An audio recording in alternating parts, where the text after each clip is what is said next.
Nosotros, este ciclo de conferencias que nos da la oportunidad la Fundación Trinidad Alfonso, realmente es la continuación de algo que hemos empezado este año y que realmente se va a extender durante 2015. Y que yo creo que en la antigua Agencia Antidopaje y en la actual Agencia de Protección de Salud en el Deporte no hayamos hecho nunca, que es primeramente contar el dopaje de otra forma, no solamente la normativa, e implicar a los deportistas de alto nivel en esas charlas, ¿no? Y para eso contamos con gente como Arturo Casado, ¿no? Aparte de campeón de Europa de 1500 en Barcelona 2010, licenciado en INEF, ¿no? Actualmente estudiando el doctorado, pues una figura, ¿no? Aparte de Arturo Casado, contamos con Diana Martín, atleta también, medallista de bronce en los últimos campeonatos de Europa. Contamos con María Fuster, olímpica en Pekín en natación, con Elena García Grimao, contamos con Joe Llorente, antiguo presidente de honor, y vamos estableciendo una red de personas y sobre todo de deportistas, algunos en activo, otros jubilados, otros ya en otro tipo de actividades, que colaboran con nosotros, ¿no? Para hablar de lucha contra el dopaje de la forma que más o menos os va a explicar Arturo. La novedad para 2015 no es solamente que gente como Arturo participe y se implique, ¿no? Desde dando un mensaje de deporte limpio, ¿no? Al final, ¿qué es lo que se trata? Sino otra cuestión, lo que a lo mejor es más novedosa, sobre todo a nivel europeo, es implicar a deportistas que están actualmente sancionados por dopaje o que han sido sancionados en el pasado y han cumplido sanción. Y que lo que explica alguien como Arturo Casado lo podéis ver desde otro punto de vista y que explica una experiencia de lo que es el dopaje, ¿no? De lo que supone el antes y el después de un positivo, qué consecuencias tiene y cómo un deportista se queda solo después de dar un positivo. Y la otra parte, también un poco distinta, es la que va a explicar Mar Plata, que es un montón de cosas, ¿no? Trabaja conmigo en la agencia y no tiene un puesto definido, es evaluación de resultados analíticos del Departamento de Educación, antiguo gestor de calidad del Laboratorio de Control de Dopaje, y al final es en todo lo que es importante en la agencia, al final participa ella. Con esto únicamente agradeceros la asistencia y espero realmente que os guste la intervención tanto de Mar Plata como de Arturo Casado. Muchas gracias. Después de esta presentación me he quedado sin palabras, pero bueno, yo os voy a contar un poco qué conceptos son los más importantes que se deben conocer por parte tanto de un deportista como de su entorno en relación con el dopaje. Y para contarlo hemos elegido un poco qué tópicos solemos oír nosotros a los deportistas que nos cuentan o que solemos leer en la prensa, un poco para explicaros el dopaje rebatiendo esas cosas que se suelen decir por ahí sobre el dopaje. Pero antes de empezar con estos tópicos, lo primero, y yo creo que es evidente, es qué es el dopaje, ¿no? Porque, pues es algo de lo que todo el mundo ha oído hablar, pero no sé si todo el mundo tiene claro a qué llamamos dopaje. Quizá lo que todo el mundo conoce como dopaje es cuando a un deportista se le detecta en una muestra que se le ha cogido en un control de dopaje, pues que hay una sustancia prohibida o que ha aplicado un método prohibido. Esto es lo que conocemos todos, ¿no? Tal deportista han detectado tal sustancia y ha sido sancionado. Pero también recordaros que dopaje es algo más. Es decir, dopaje es, como tenéis ahí, en cuanto a lo que son los controles, el negarse a pasar un control, obstruirlo, evitarlo, manipularlo y, cientos de verbos más que podéis encontrar en la ley. Y en cuanto a lo que son las muestras, las sustancias, pues la utilización, el consumo, la posesión, dispensa, ofrecimiento, tráfico y etcétera, etcétera. Todas estas definiciones las podéis encontrar en la ley. Con esto que quiero decir que el control del dopaje es mucho más de lo que estamos habituados a leer en la prensa, ¿no? Lo que oímos, y que no solamente afecta al deportista, sino a todo su entorno. Es decir, entrenadores, fisios, médicos, a todo el personal alrededor del deportista. Entonces, una vez que ya hemos dejado claro qué es el dopaje, la primera frase que yo he oído decir a deportistas es, es que es un lío porque no todos los deportes tienen prohibidas las mismas sustancias, dependiendo de qué deporte, unas están prohibidas y otras no. Pues en cuanto a esto, deciros que existe una única lista de sustancias prohibidas, que es la misma para todos los deportes, todos los deportistas, que esa lista, la responsable de su elaboración es la Agencia Mundial Antidopaje, Después esta lista, pues los distintos países, federaciones, la adoptan como suya, la traducen, pero la lista es la misma. Bueno, pues la lista se modificó para incorporar esa nueva sustancia a la lista de sustancias prohibidas.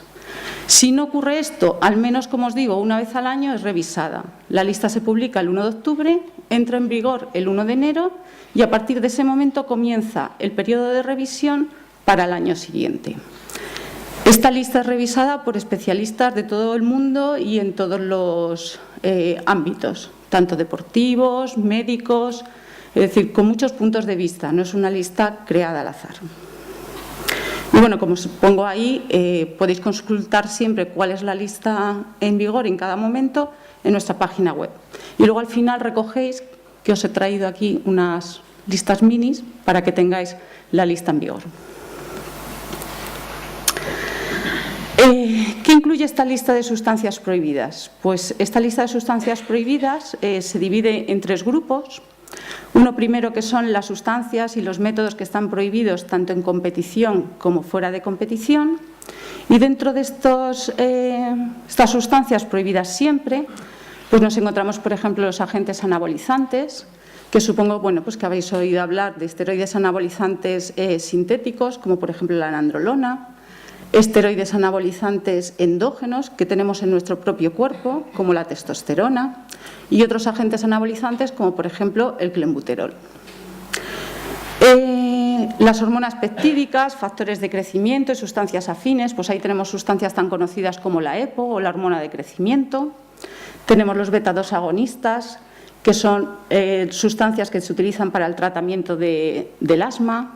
Tenemos el salbutamol, terbutalina, compuestos que nos suenan mucho de la prensa, seguro. Moduladores de hormonas y del metabolismo, como por ejemplo la insulina. Diuréticos y otros agentes enmascarantes, como por ejemplo los expansores de plasma. Y luego hay métodos prohibidos, la manipulación de la sangre y de componentes sanguíneos. Ahí entrarían, por ejemplo, las transfusiones sanguíneas. La manipulación química y física de las muestras, pues por ejemplo intentar dar un cambiazo a una muestra que nos han recogido durante un control o intentar añadir una sustancia que destruya una sustancia prohibida que se encuentra en la muestra. Y luego tendríamos el dopaje genético. Todas estas sustancias están prohibidas tanto en competición como fuera de competición. Aquí me gustaría explicaros qué entendemos por en competición y fuera de competición. Esa definición va a depender de cada organismo. Por ejemplo, en España, la Ley de Protección de la Salud en el Deporte define un control en competición como una muestra que se recoge desde las 12 horas anteriores a comenzar la competición hasta el momento que finaliza la competición, incluido el control de dopaje que se realice durante esa competición. Y fuera de competición, pues el resto. Pero, por ejemplo, si nos vamos a la Unión Ciclista Internacional, pues ellos consideran que un control en competición es desde 3 días antes de empezar la competición hasta que finaliza la competición. Entonces, bueno, pues tenemos que tener en cuenta a la hora de competir, si la competición es de carácter nacional, internacional, qué regulación es la que nos aplica en cada momento. Luego hay una serie de sustancias que se encuentran prohibidas solamente durante la competición. Dentro de este grupo tenemos estimulantes, en la que hay desde una cocaína hasta las efedrinas, que son compuestos que se encuentran habitualmente pues, en los medicamentos que tomamos para los síntomas del resfriado, la congestión nasal, o sea, como veis, un espectro muy amplio. Tenemos narcóticos como la morfina, cannabinoides como el cannabis o el spice y los glucocorticosteroides. Y por último tenemos un grupo de sustancias que solamente están prohibidas en ciertos deportes. Este es el único grupo de sustancias en el que existen diferencias entre unos deportes y otros. ¿Por qué estas sustancias se encuentran prohibidas en unos deportes sí y en otras no? Pues se encuentra prohibido en aquellos deportes en los que realmente tiene algún sentido tomarlos. O sea, nadie piensa que se puedan correr 1500 habiéndose bebido una botella de whisky, por ejemplo. O sea, no tiene mucho sentido prohibir el alcohol. Entonces, ¿qué deportes tienen prohibido el alcohol? Pues, por ejemplo, lo tienen automovilismo, motociclismo, Y luego otros deportes que son como de precisión, tiro con arco, es decir, aquellos deportes en los que un consumo moderado de alcohol puede tener un efecto. En el caso de los betabloqueantes, pues ocurre más o menos igual. Los betabloqueantes son sustancias que se utilizan para el tratamiento de dolencias cardíacas, que lo que hacen es que disminuyen nuestro ritmo cardíaco. Entonces, en aquellos deportes en los que se necesita mucha concentración, evitar estados de ansiedad, pues pueden tener un efecto. Entonces, bueno, pues vuelve a estar prohibido en deportes como tiro olímpico, tiro con arco, golf. Y siempre son las federaciones internacionales las que deciden si prohíben o no estas sustancias.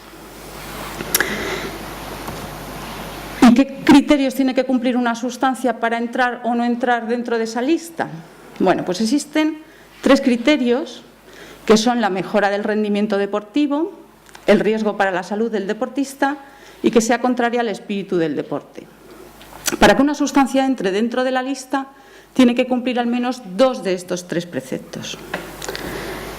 En cuanto a esto, me gustaría hablar de lo que es la parte de riesgo para la salud del deportista, porque todas, la mayoría, si no, cumplirían este precepto. Aunque estas sustancias, la mayoría de ellas, como hemos visto, están incluidas en medicamentos para el tratamiento de patologías habituales, tenemos que tener claro que aquí están prohibidas porque no estamos hablando de tratar una patología, sino estamos hablando de una persona sana que toma una sustancia para mejorar su rendimiento. ¿Qué ocurre? Que a los efectos adversos que tiene todo medicamento y que todos conocemos que existen, pues le tenemos que añadir que nuestro cuerpo sano y en perfecto equilibrio, al consumir este tipo de sustancias, lo que vamos a hacer es romper ese equilibrio. Por lo tanto, eso va a tener consecuencias para nuestra salud siempre. En algunos casos será más a corto plazo, en otros más a largo plazo. A lo mejor habrá personas que tomando toda la vida nunca les llega a pasar nada, pero existe ese riesgo ahí inherente, porque estamos tomando algo que es extraño a nuestro organismo y que está rompiendo ese equilibrio que existe en él.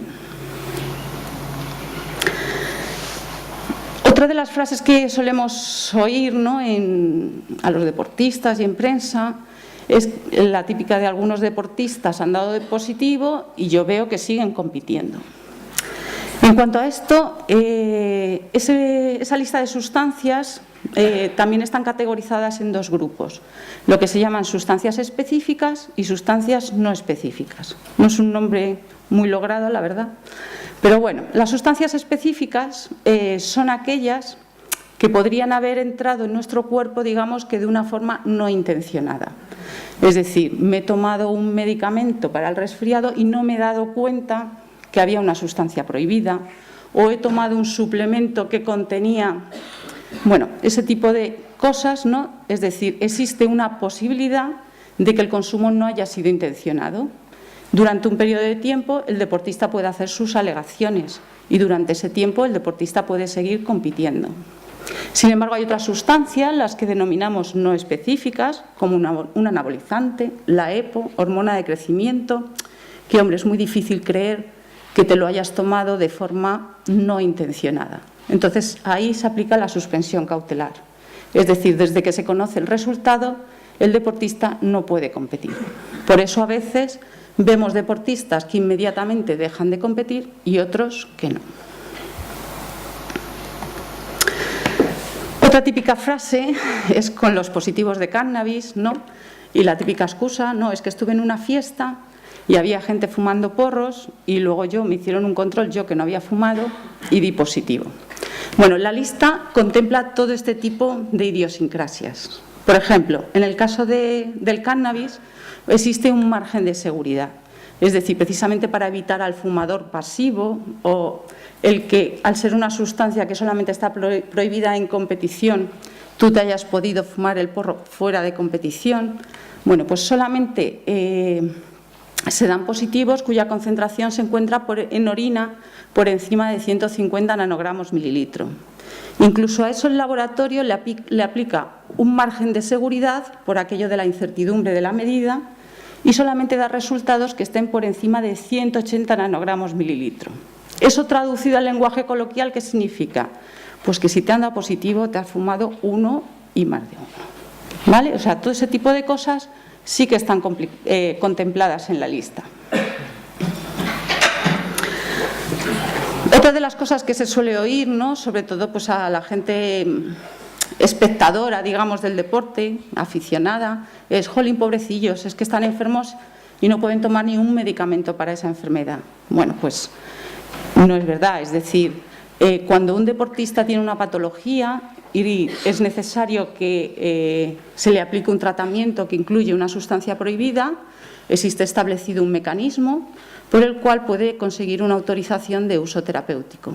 Es decir, a él su médico le elabora un informe donde justifica que realmente necesita tomar esa sustancia porque no existe otro tratamiento alternativo que no incluya sustancias prohibidas. Ese informe lo envían a la agencia y allí un comité de autorizaciones terapéuticas, formada por médicos de distintas especialidades, pues evalúa ese informe y determina si realmente ese deportista tiene que seguir ese tratamiento o no. O no porque existe otro alternativo. O sea, tampoco nosotros somos los que decidimos qué tratamiento hay que tomar para una determinada enfermedad. Si el deportista se le concede esa autorización de uso terapéutico, pues él puede empezar a aplicar ese tratamiento sin ningún problema. Hay que tener en cuenta que para comenzar a utilizar esa sustancia prohibida hay que tener la aprobación de ese comité, que existe un tiempo máximo de respuesta para ese comité de 30 días, con lo cual habría que solicitarlo pues, como mínimo con 30 días de antelación. Y luego, pues que a veces uno no puede estar esperando 30 días para comenzar con un tratamiento. Entonces, para esos casos existen las autorizaciones retroactivas. El deportista comienza a tomar el tratamiento y la autorización se hace a posteriori. Ahí tenéis a Óscar Pereiro, que dice que un futbolista con hormona de crecimiento es idolatrado y el ciclista, en su caso, sería un dopado. Bueno, pues tampoco es el caso. Es decir, si un futbolista tiene una enfermedad y tiene que tomar hormona de crecimiento y un comité de autorizaciones terapéuticas le ha autorizado a tomarlo, lo tomará. Y eso puede ser para hormona de crecimiento, para EPO, para testosterona, para cualquier sustancia que se encuentre en la lista. Si la necesita y no existe otro tratamiento, la puede tomar. Y no será dopado ni el futbolista, ni el ciclista, ni nadie que lo tome siguiendo ese cauce. También, por ejemplo, se ha hablado mucho del tratamiento de los PRPs, por el caso de Nadal, para sus lesiones de rodilla. Bueno, pues es que los PRPs no están prohibidos.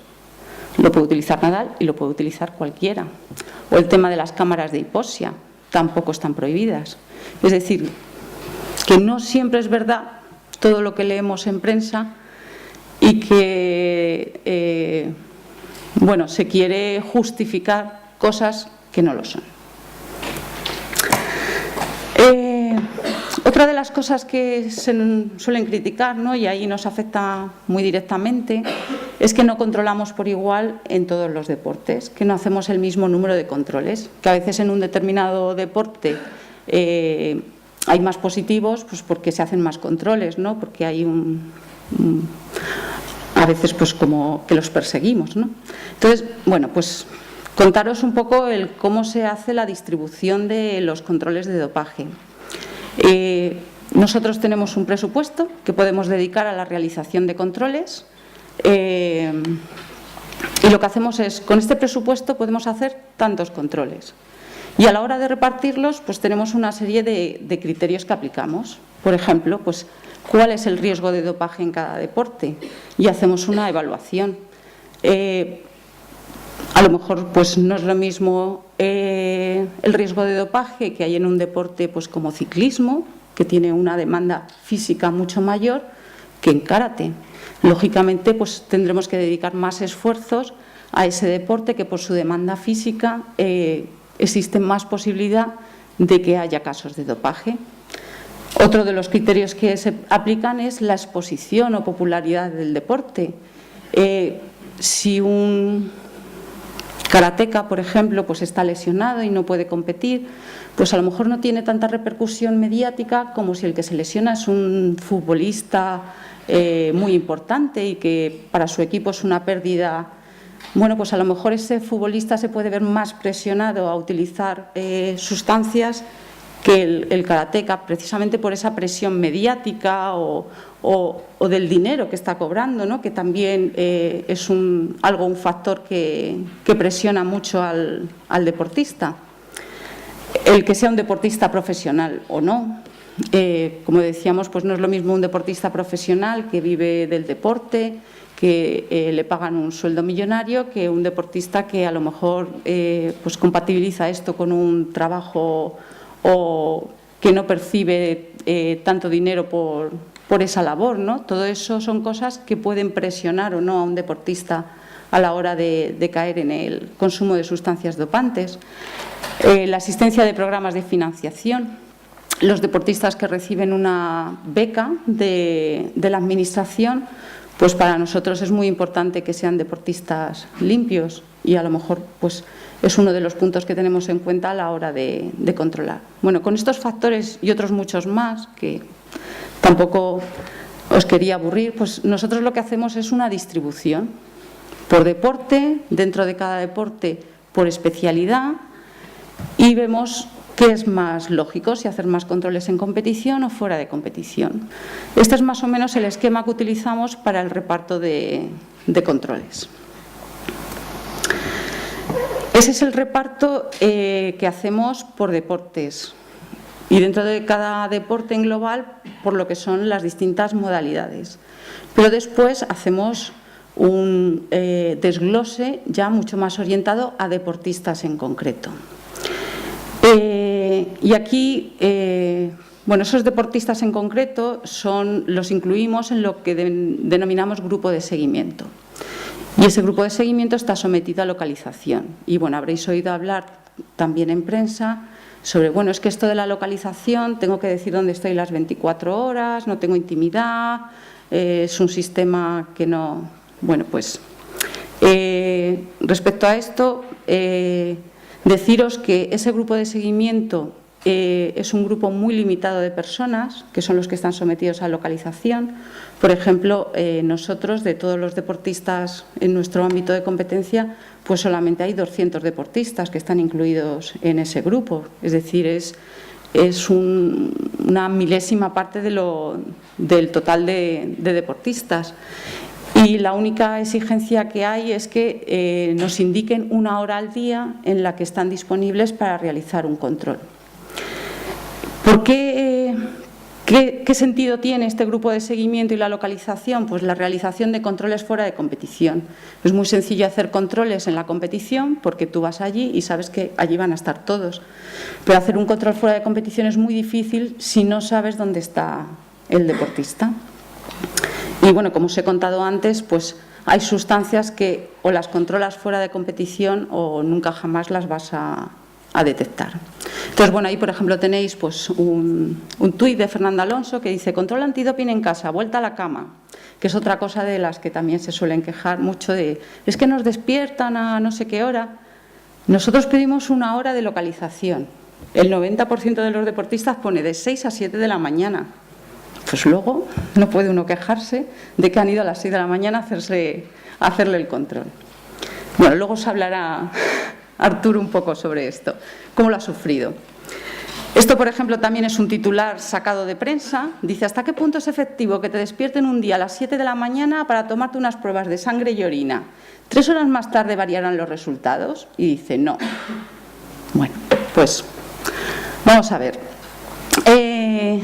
Lo de las 7 de la mañana ya os he comentado, que normalmente es porque el deportista, para él lo más sencillo es saber dónde va a estar, es de 6 a 7 porque sabe que va a estar durmiendo en tal sitio. Y lo suelen poner, ya os digo, el 90% de los deportistas. ¿Que 3 horas más tarde variarán los resultados? Pues depende. Es decir, sabemos que hay sustancias que su vida en la orina o en la sangre es muy corta. Es decir, se las toman y a las 7 horas o a las 6 no hay rastro. Si el deportista no se le puede hacer control entre las 11 de la noche y las 6 de la mañana, se pone la sustancia a las 11 de la noche, por la mañana yo ya no puedo detectarla. Y si voy 3 horas más tarde, pues es que ni rastro.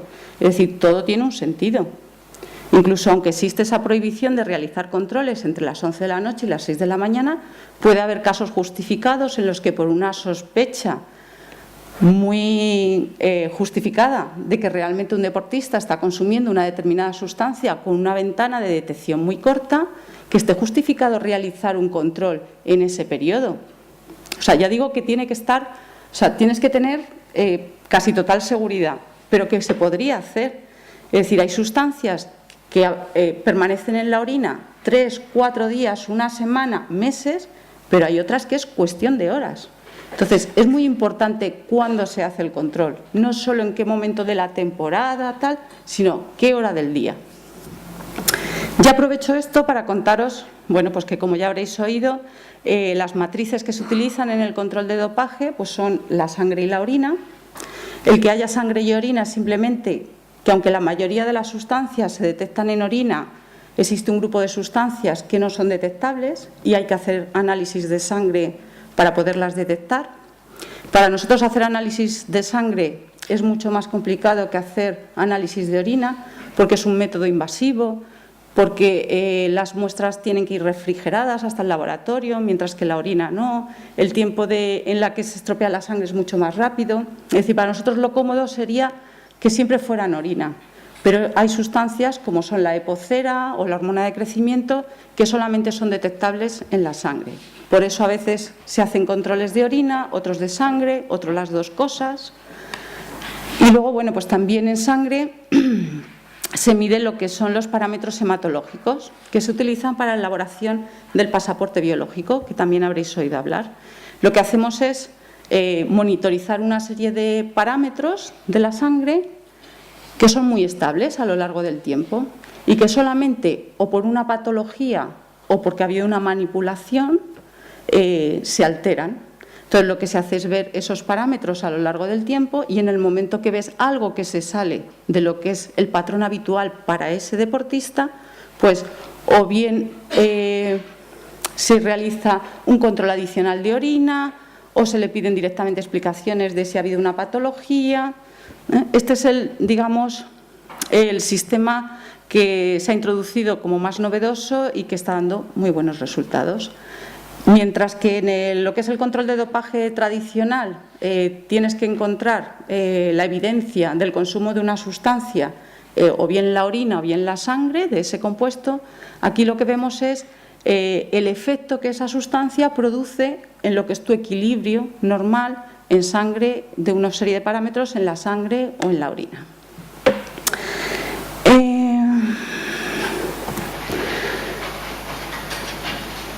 El caso de los suplementos, que también es otro de los temas que últimamente está muy de moda y que solemos oír, bueno, pues tomé un suplemento que me recomendaron y di positivo en un control. De hecho, tenemos, por ejemplo, un caso muy cercano, que es en los Juegos Olímpicos de Invierno de Sochi, en el que 3 de los positivos que hubo fue por sustancias prohibidas que estaban incluidas en suplementos y que los deportistas, bueno, pues no fueron conscientes de que lo estaban consumiendo.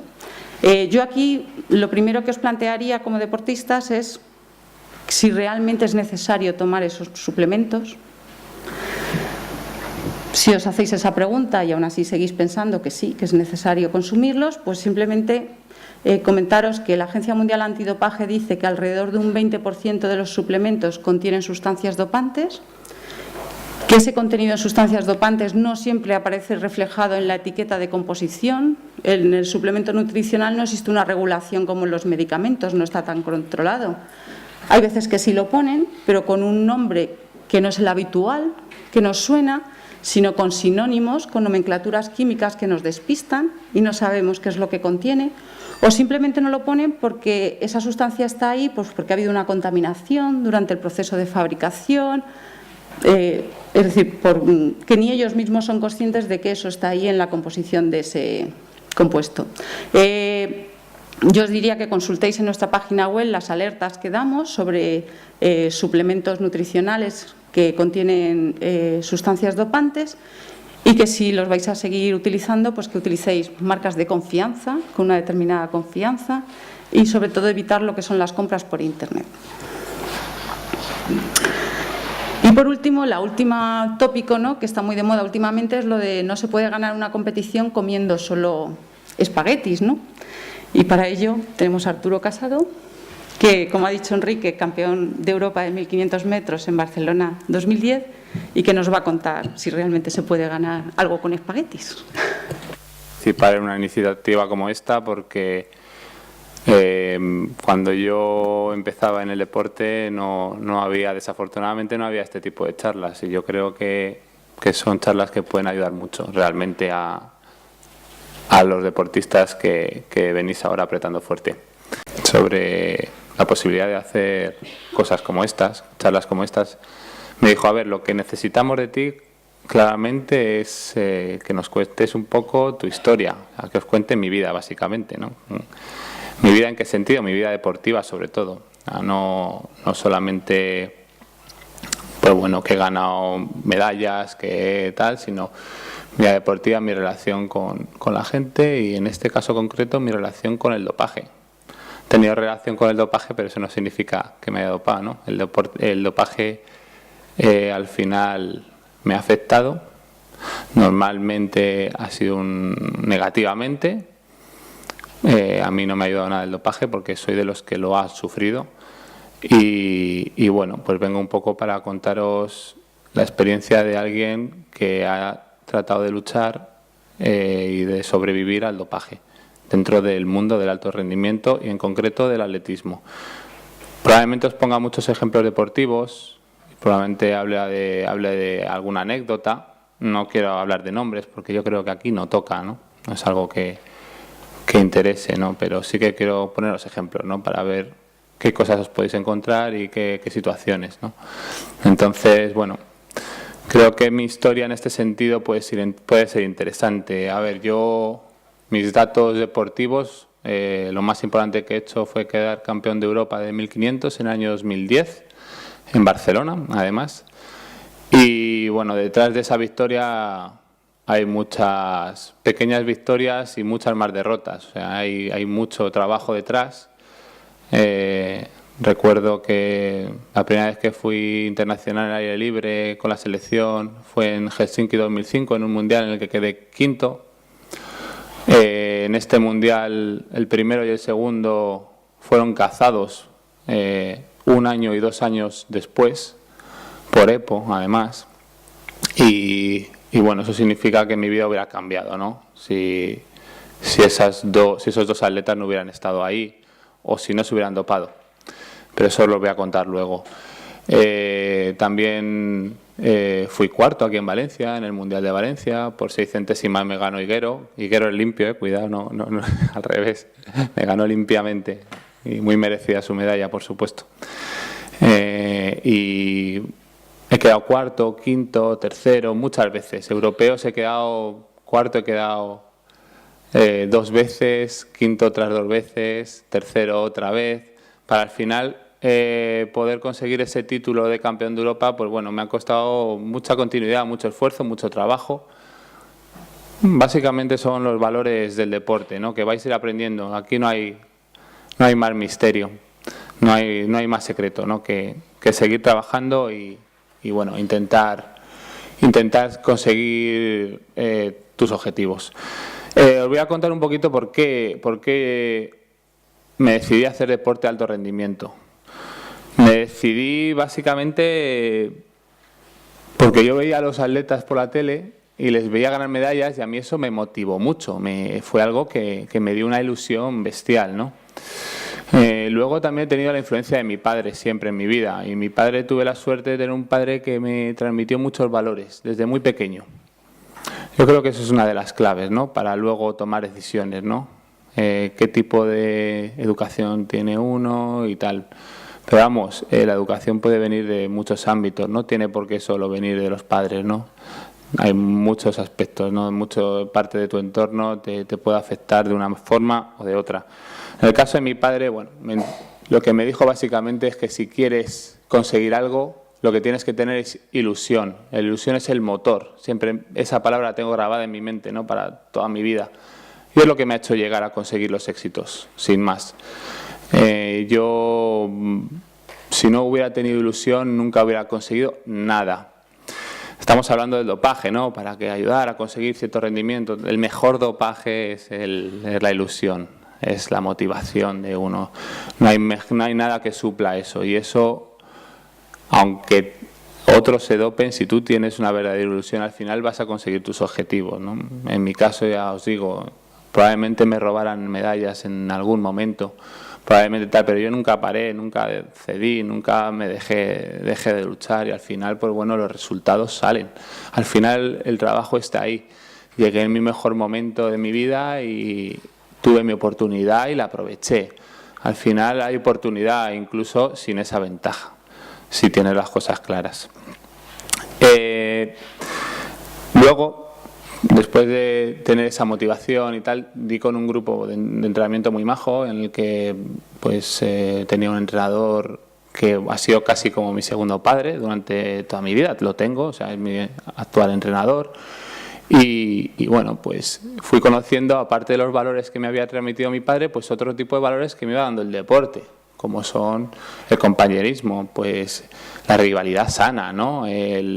Un poco pues el trabajo en equipo también, aunque el atletismo es individual, pero al final el salir con tu grupo, el esforzarte todos los días, el tener siempre a alguien ahí, a mí me ayudó a progresar, a mejorar. Son valores, pues bueno, que a mí siempre me han hecho mejor atleta, pero sobre todo mejor persona. En toda esa época yo no tuve relación con dopaje. Estaba en un nivel deportivo, pues bueno, estás en categorías menores, junior, ahí no ves dopaje, ahí no ves trampa, ¿no? Es un atletismo puro, un deporte puro en el que intentas ganar al otro, son piques sanos, es el deporte verdadero, ¿no? Casualmente en este tipo de deporte no hay unos intereses económicos potentes, ¿no? Es un poco una casualidad, no es una casualidad. Está claro que el deporte está ligado a los intereses económicos. Hay muchos intereses económicos detrás del dopaje. Si no hubiera intereses económicos, probablemente no hubiera dopaje. ¿Por qué? Pues porque la motivación de los atletas que se dopan o los deportistas que se dopan probablemente no sea una motivación tan romántica, tan ideal como el de tengo ilusión por llegar al máximo de mi nivel, tengo esa ilusión real, auténtica, ¿no? Sino porque hay otras ilusiones como la fama, el dinero, pues bueno, incluso hay países como yo estoy estudiando un doctorado de los corredores kenianos y bueno, pues incluso ahí no digo que lo vaya a justificar, ¿no? Pero ahí el tipo de motivación es una motivación más seria, ¿no? De sobrevivir realmente, ¿no? Entonces, no es justificable nunca hacer la trampa, pero esta gente tiene que sobrevivir y ha venido de la más absoluta de las miserias en muchos casos, han visto hermanos morirse, han visto situaciones muy, muy, muy graves y bueno, no es justificable ni mucho menos un acto como el dopaje en el que estás engañando a tu rival, ¿no? En el que estás engañando al espectador, al que te está viendo, al que te está idolatrando, al niño pequeño que te tiene como ejemplo, como yo tenía muchos ejemplos que luego me di cuenta cuando fui más mayor de que probablemente no era tan ideal su acto como deportista como el que yo creía, ¿no? Pero en el caso de los kenianos, por ejemplo, otras sociedades, pues se puede entender, pero nunca, y repito, nunca justificar, ¿no? Entonces, ¿qué quiero decir con esto? Pues que hay muchas causas que te llevan al dopaje, son muchas las causas. Puede ser una falta de educación, que la puede haber, puede ser una necesidad, que hay casos que la hay.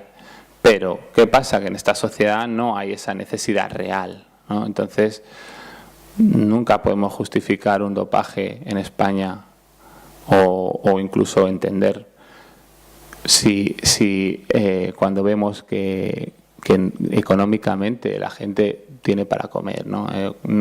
Y más ahora que el deporte de alto nivel, deportes minoritarios como el atletismo, no dan para comer, o sea, no están dando para comer y tenemos que buscarnos la vida de otra forma.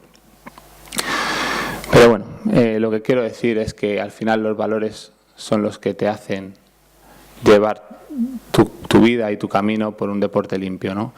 Y que ahora tenéis información y que estamos dando información. Toda esta información es muy interesante. Yo nunca la tuve, pero sí que tuve las cosas muy claras. Yo cuando tuve relación con gente que se dopaba, porque lógicamente cuando te pasas toda una vida deportiva entera en el alto nivel, pues coincides con todo tipo de personas, ¿no? Coincides con gente que sabes, o te intuyes, nunca sabes, porque hasta que no dan positivo, nunca sabes si han decidido tomar esa vía o han decidido elegir la vía de la trampa, pero cuando estás en un ámbito determinado durante mucho tiempo, pues al final sabes de qué pie cojea cada uno, ¿no? Y ahí entra el tema del entorno. Veréis, probablemente os deis cuenta, si tenéis una vida deportiva prolongada, que hay determinados ámbitos en el que se piensa o se cree que el dopaje es algo normal. Pues lo que antes comentaba Mar, todos se dopan, eso es un tópico, o sea, un tópico que se dice, hay que doparse porque todos se dopan, y si no, nunca vais a llegar al alto rendimiento. ¿Hasta qué punto eso es verdad? No es verdad. Conozco muchísimos casos en el atletismo español, campeones de Europa, campeones del mundo, que no se han dopado. Y doy fe de ello porque les conozco personalmente, conozco sus trayectorias, son trayectorias que han tenido éxitos desde las categorías más menores, desde junior, y luego han ido poquito a poco mejorando con una progresión lógica y normal, con mucho esfuerzo, con mucho trabajo, con un entrenamiento muy inteligente. ¿Qué quiero decir con esto? Que se puede, perfectamente se puede. También os digo, ¿se puede? Sí, pero no os voy a engañar, vais a tener que luchar con gente que está haciendo trampas. Entonces, esto dificulta las cosas, por supuesto. Muchos motivos. Uno de los motivos es por ejemplo, los métodos de entrenamiento, ¿no? Lo hablaba el otro día con Enrique, ¿no? Que yo he visto muchos casos de entrenadores que se han convertido en referencia a nivel nacional de entrenamiento y utilizaban métodos que solamente eran válidos si se utilizaba el dopaje. Lo peor que ha podido pasar es que estos entrenadores, lógicamente, como han tenido éxitos, se han convertido en referencias, pero sus entrenamientos no eran válidos para sujetos normales, sin doparse. Entonces, estás tergiversando completamente las teorías del entrenamiento, de la fisiología, y eso está pasando. ¿Qué pasa? Que cuando alguien limpio te ve, un deportista limpio al que estás engañando, intenta imitarte, intenta copiar tus métodos, intenta hacer lo que haces tú, ¿no? Porque tú eres su referente. Intenta entrenar como entrenas tú. ¿Cuál es el resultado? Pues normalmente lesión. Por eso os digo, sí se puede, por supuesto que se puede, pero no os voy a engañar, es duro. Es duro. Tenéis a favor muchas cosas. Tenéis a favor que realmente luchéis por algo vuestro. Tenéis a favor que realmente lo que os llevéis, por muchas medallas que os den, realmente o no, realmente aunque consigáis ser quinto, tercero, octavo, pero sabréis que eso es vuestro, independientemente del nivel. Porque la gente que se dopa, a quien realmente están engañándose a ellos mismos, no están engañando, por supuesto engañan al resto, ¿no? Pero lo más grave de todo es el engaño que ellos mismos sufren, ¿no? El vacío que se debe sentir. Yo no me imagino mi deporte, ¿no? Mi trayectoria como atleta, como deportista, no me lo imagino.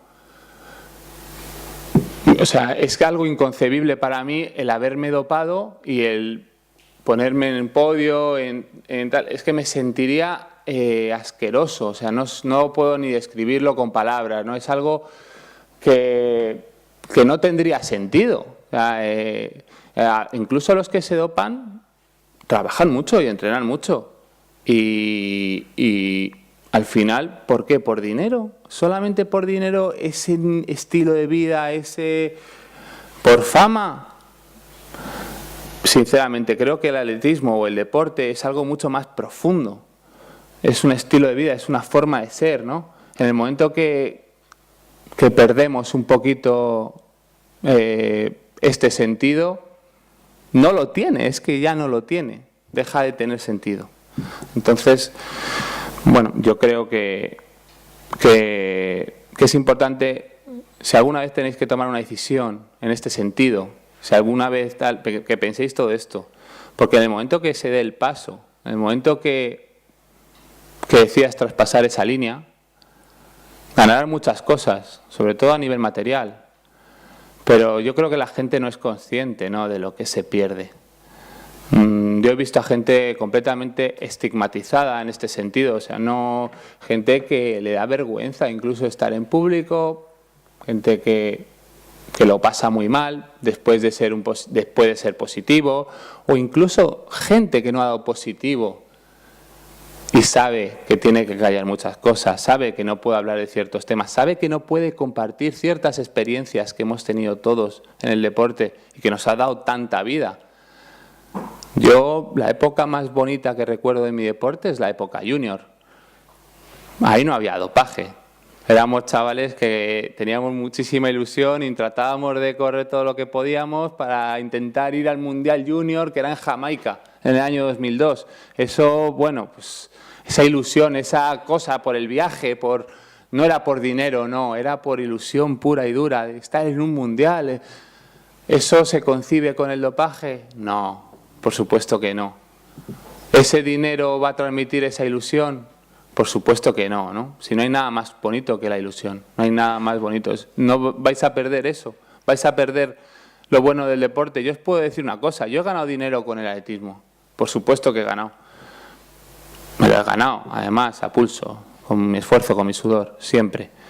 Pero a mí lo que me ha dado el atletismo después de ser campeón de Europa, después de tal, no ha sido eso fundamental. Eso lo dejaría en el último puesto del escalafón. A mí lo que me ha dado el deporte ha sido la gente que he conocido, ¿no? Los lugares que he visto, las experiencias, las relaciones humanas sobre todo. El deporte te da mucho. Y casualmente con gente que se ha dopado, esas relaciones han sido al final, se han podrido realmente. ¿Por qué? Porque no puedo compartir lo bonito del deporte con ellos, porque no puedo hablar de ciertos temas con ellos. Y realmente pienso que no son malas personas. Yo cuando veo a un deportista dopado, cuando hablo con ellos y tal, y realmente yo he coincidido con gente que se ha dopado, que son buena gente realmente. O sea, no tienen una maldad de querer hacerte daño, de tal. Tuvieron un momento de duda, tuvieron un momento de incertidumbre, tuvieron un momento de no tener las cosas lo suficientemente claras, en el que tuvieron que tomar una decisión y eligieron la mala. Entre otras cosas, ¿por qué? Porque no había charlas de estas en las que podríamos comunicarnos, transmitir cierta información.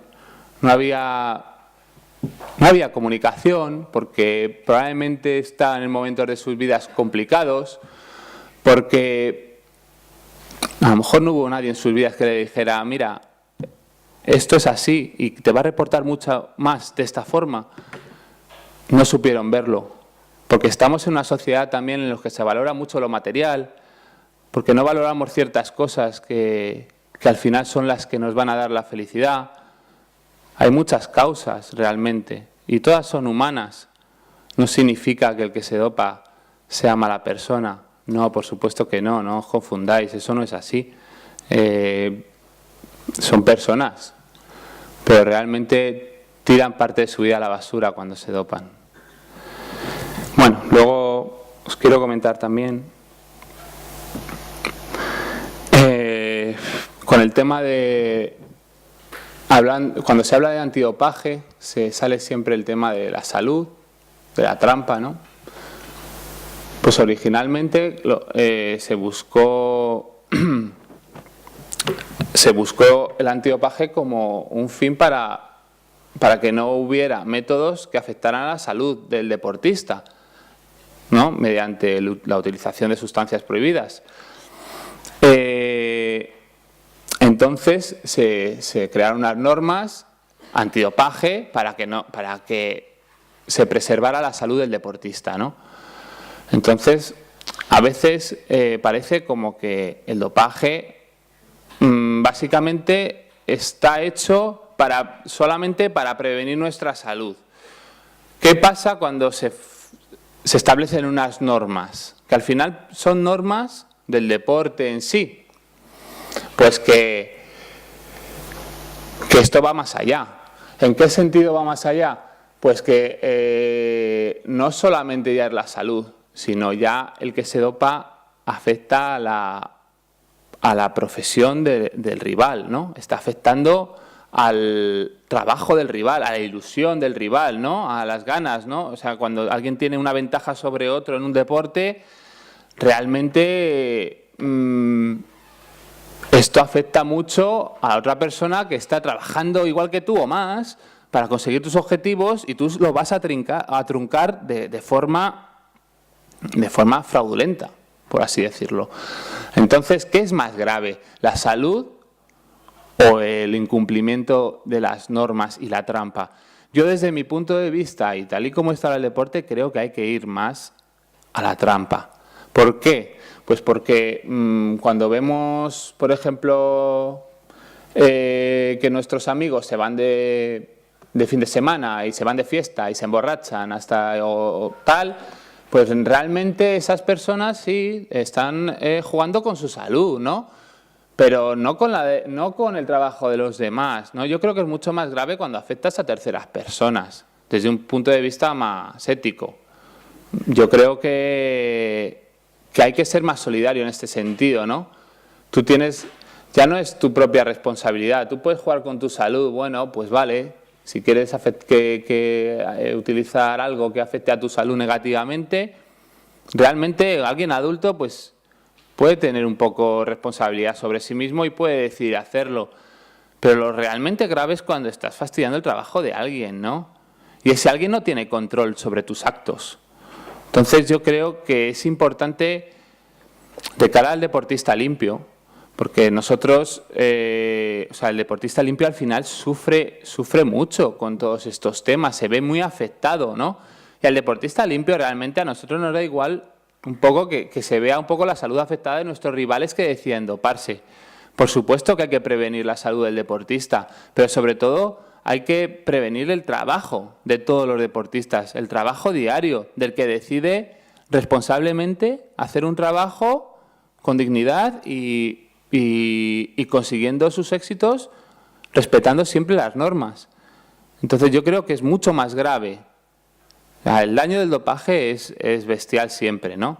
Pero es mucho más grave cuando se afecta al trabajo de terceras personas, porque estás faltando el respeto gravemente hacia tu rival, hacia tu compañero, ¿vale? Entonces sí, la salud, por supuesto hay que prevenirla y por supuesto están bien esas normas antidopaje porque previenen la salud, pero luego hay que pensar también es que ya no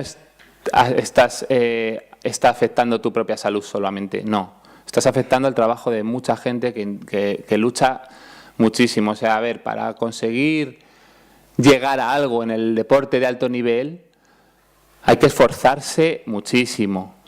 Aquí no estamos hablando de ser bueno en una empresa, no, aquí estamos hablando de ser el mejor, de ser medalla en un mundial, donde corren todos, donde hay de todos los países.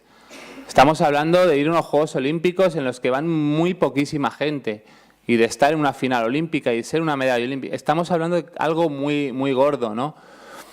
Entonces, el daño que hace un deportista de pado a toda esta gente que intentamos hacer las cosas bien, es altísimo. Es altísimo, porque en muchos casos te quitan la ilusión de poder estar en esos puestos que tú merecerías. Y te la quitan antes de empezar la carrera. Antes de empezar ya. Yo cuando corrí en Helsinki, por ejemplo, en los dos primeros eran intocables, parecían robots. O sea, mi sensación carrera en la final del Mundial era que yo nunca podría llegar a ese nivel. Eso tristemente lo hace el dopaje, por supuesto.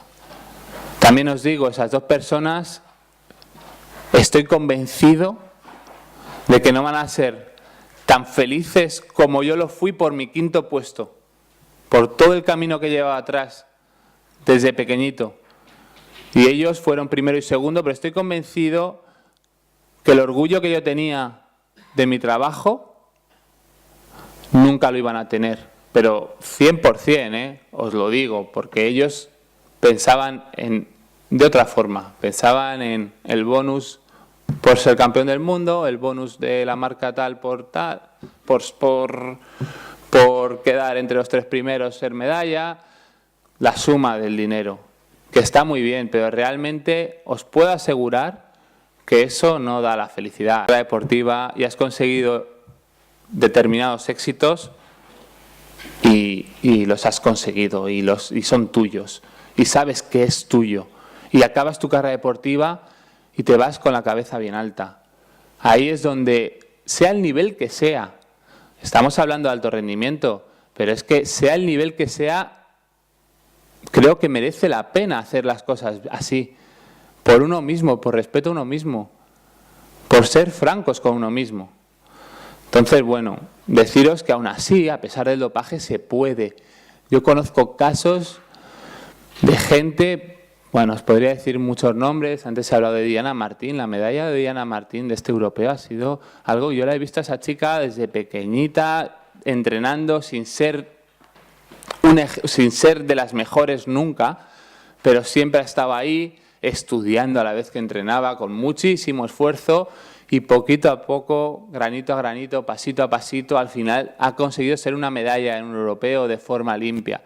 Esos son los casos que realmente, aunque no tengan tantos aplausos del que ha ganado no sé cuántas medallas de oro, olímpicas o lo que fuera, esos son los casos que cuando acabas tu carrera deportiva dices, me siento realizado, me siento pleno.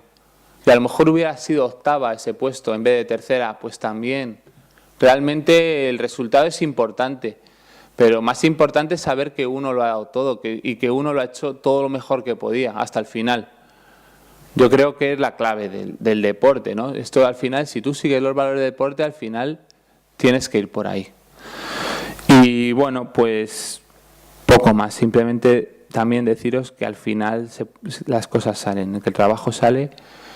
Y que muchas gracias por estar aquí y por darme la oportunidad de estar aquí contándoos mi experiencia y bueno, espero que os sirva de algo y cualquier cosita que me podáis preguntar, que nos podáis preguntar a Mar y a mí, pues para eso estamos. ¿Vale? Gracias.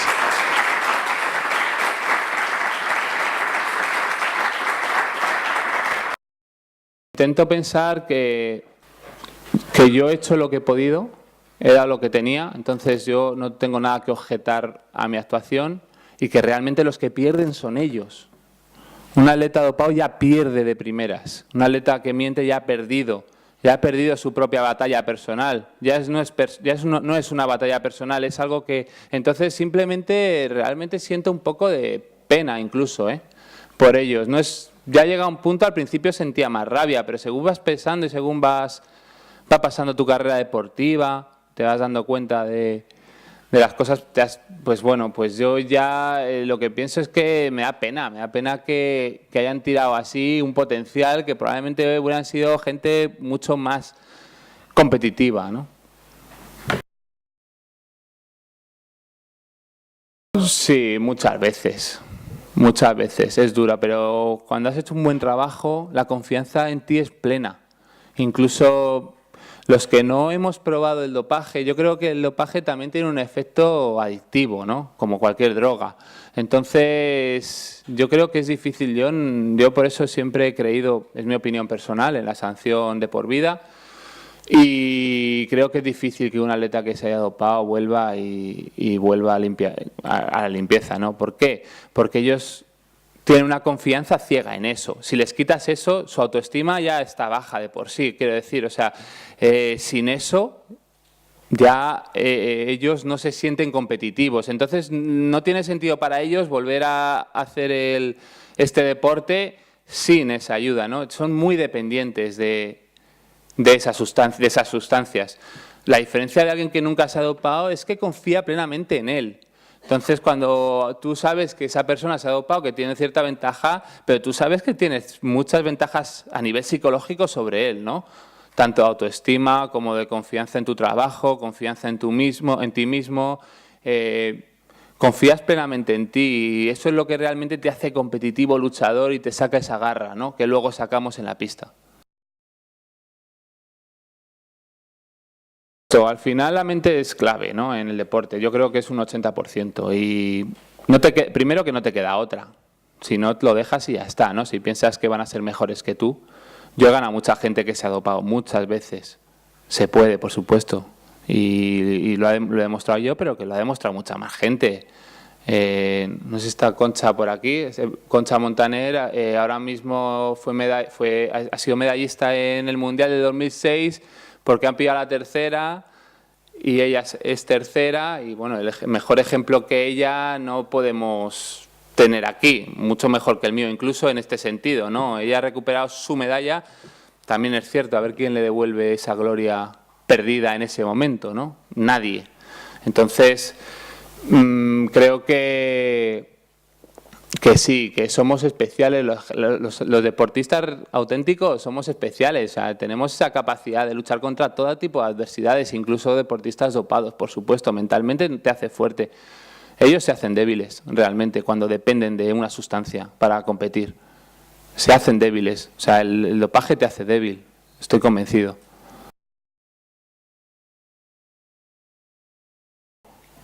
O sea, si ven y saben y tienen pruebas, claro, el problema es que si no tienes pruebas, pero bueno, yo creo que a la agencia se le puede comunicar perfectamente cualquier sospecha, ella te lo puede informar mejor. Ahí tenéis un número de teléfono y también podéis hacer una denuncia a través de un formulario que está en nuestra página web, es totalmente anónimo, en caso de que queráis hacerlo de forma anónima, si no, bueno, pues se puede llamar y dar. Y bueno, tengas pruebas o no, nosotros lo investigamos. Todo lo que nos llega lo investigamos. A veces no es posible demostrarlo, pero otras sí.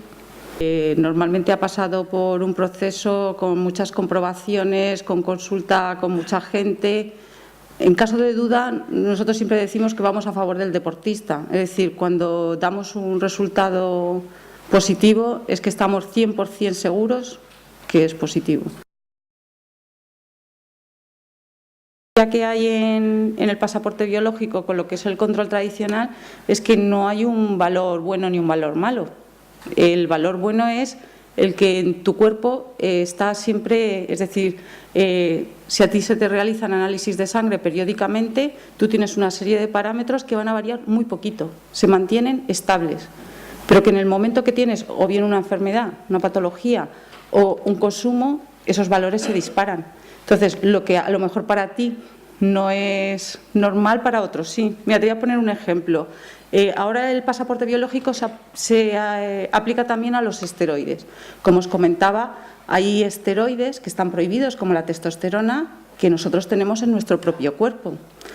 Hasta hace bien poco se decía, bueno, el que esté por encima de 4 es un valor anómalo y hay que investigar. El que esté por debajo de 4 es perfectamente normal. Sin embargo, ahora lo que hacemos es medir ese valor a lo largo del tiempo en un deportista. Y hay deportistas que su valor es 0,5, siempre. El día que den 1,5, pues lógicamente hay algo raro. Y no han superado ese 4 que decíamos. Es decir, ahora el control es mucho más enfocado al propio deportista. Es compararle a él con sus propios valores.